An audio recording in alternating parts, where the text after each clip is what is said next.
सो hey guys, आज जो हम बात करने वाले हैं वो स्टार्टिंग होगी एरिया वेक्टर से, और जो लेकिन आज का हमारा मेन टॉपिक है वो है इलेक्ट्रिक फ्लक्स।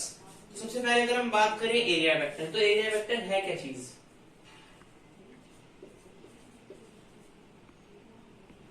एरिया वेक्टर बहुत बार हमें ना सिचुएशंस कुछ ऐसी होती है कि जहां हमें सरफेस एरिया का सिर्फ मैग्नीट्यूड नहीं but we also need its direction. तो जब डायरेक्शन हमें निकालनी होती है तब हमें मतलब एरिया वेक्टर की जरूरत पड़ती है। And direction of area vector मतलब जब हम प्लेन से नॉर्मल ड्रॉ करते हैं तो हमें एरिया की डायरेक्शन पता चलती है। और जो ds है, एक फॉर्मूला है, it is equals to ds n cap. ये आपको आगे काम आएगा जब हम बात करेंगे एरिया वेक्टर की। तो जो पहले हमारा मेन टॉपिक है आज का, उसके बारे में पढ़ते हैं, दैट इज इलेक्ट्रिक फ्लक्स।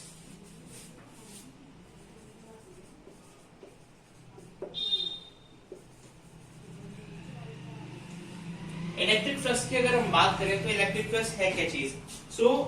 अगर कोई हमारे पास स्पेसिफिक एरिया है तो the number of electric field lines passing through a particular area normally is known as electric flux. Okay? अगर मैं आपको एक बार लिख के भी दिखाता हूँ, ये डेफिनेशन लिखनी है आपको। Through a given area, so through a given area, जो number of electric lines of force normally pass होते हैं उस एरिया से, उसे हम कहते हैं इलेक्ट्रिक फ्लक्स। अब अगर मैं इसका डायग्राम बनाऊं,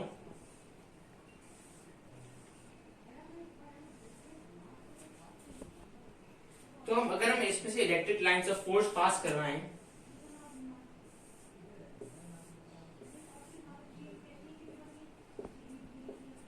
और ये हमारा इलेक्ट्रिक फील्ड का सिंबल है। ये इलेक्ट्रिक फ्लक्स को हम ऐसे वो करते हैं रिप्रेजेंट की जैसे हमारा कोई गिवन एरिया से तो number of electric lines of force passing normally through that area is known as electric flux. अब इलेक्ट्रिक फ्लक्स का फॉर्मूला क्या होता है? अगर कोई ई इलेक्ट्रिक फील्ड से कुछ लाइंस ऑफ फोर्स पास हो रही हैं और उनका एरिया है डेल्टा एस, और हमारा एरिया है delta S, the electric flux उसका कैलकुलेट होता है, मैं यही कर देता हूं, फाई डेल्टा फाई ई, किसी और जगह लिख दो इसे, डेल्टा फाई ई इज मतलब इसका जो फॉर्मूला है ई डेल्टा एस, ये है इसका फॉर्मूला। ये कुछ न्यूमेरिकल्स में जरूरी होता है हमें याद करने के लिए, तो एक बार आप इसे पूरे को एक बार लिख लीजिए। तो इलेक्ट्रिक फ्लक्स क्या है?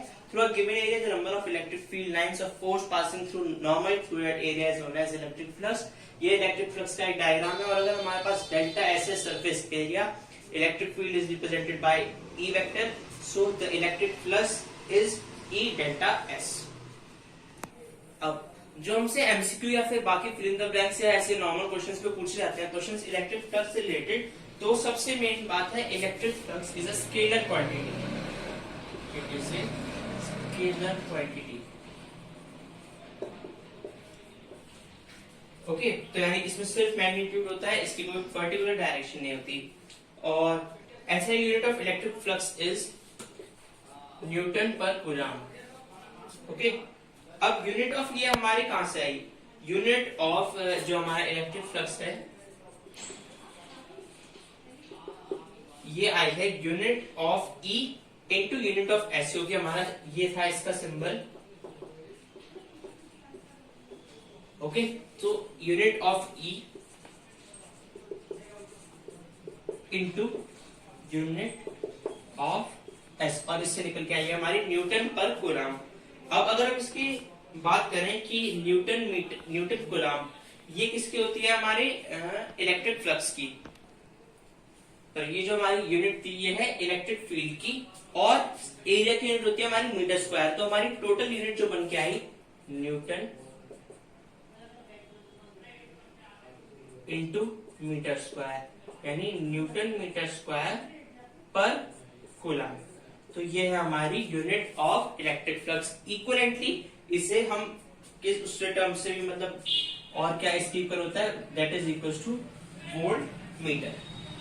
तो ये थी हमारी कुछ यूनिट्स ऑफ इलेक्ट्रिक फ्लक्स। अब जो हमारा नेक्स्ट टॉपिक है वो है Gauss theorem.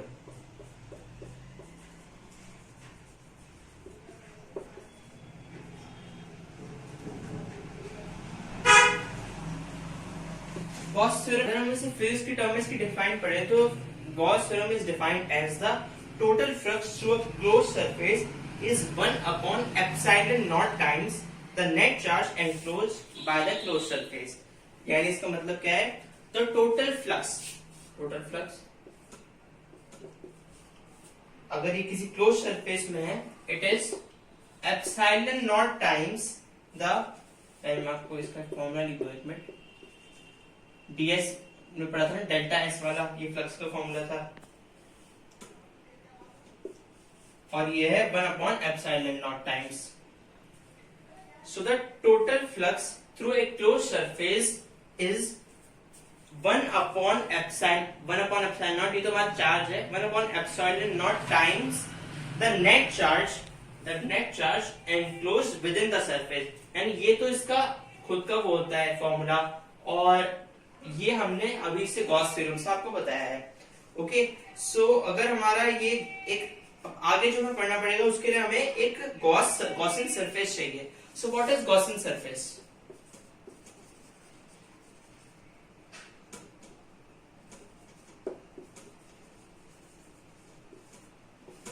What is Gaussian surface?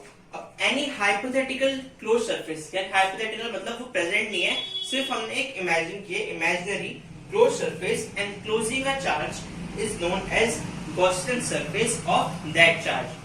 Okay, दोबारा बता देता हूं, एनी हाइपोथेटिकल यानी वो है नहीं, सिर्फ imaginary surface enclosing a charge is known as the Gaussian surface of that charge. अगर हमें उसका निकालना है उसमें कितना गॉसियन सरफेस में कितनी इलेक्ट्रिक फील्ड उसमें एनक्लोज की हुई है, तो उसके लिए हमें टोटल फ्लक्स निकालना पड़ता है। फ्लक्स के लिए ये फॉर्मूला है, और गॉस थ्योरम मैंने बताए थे आपको। So according to Gauss theorem the total flux मतलब जो एनक्लोज है किसी भी सरफेस के अंदर is 1 upon epsilon naught times the net charge enclosed within the surface। और गॉसियन सरफेस एक हाइपोथेटिकल सरफेस है जिसमें कोई चार्ज होगा, उस पर फ्लक्स लग रही होगी, और ये एक हाइपोथेटिकल मतलब इमेजिनरी है, और ये होगी उस सरफेस की मतलब गॉसियन थ्योरम से गॉसियन सरफेस। अब जैसे हमारा ये कोई गॉसियन सरफेस है हाइपोथेटिकल, इस गॉसियन सरफेस पे हमेशा यूनिफॉर्म चार्ज डिस्ट्रीब्यूशन रहेगा, यानी जितना प्लस चार्ज है उतना ही माइनस चार्ज।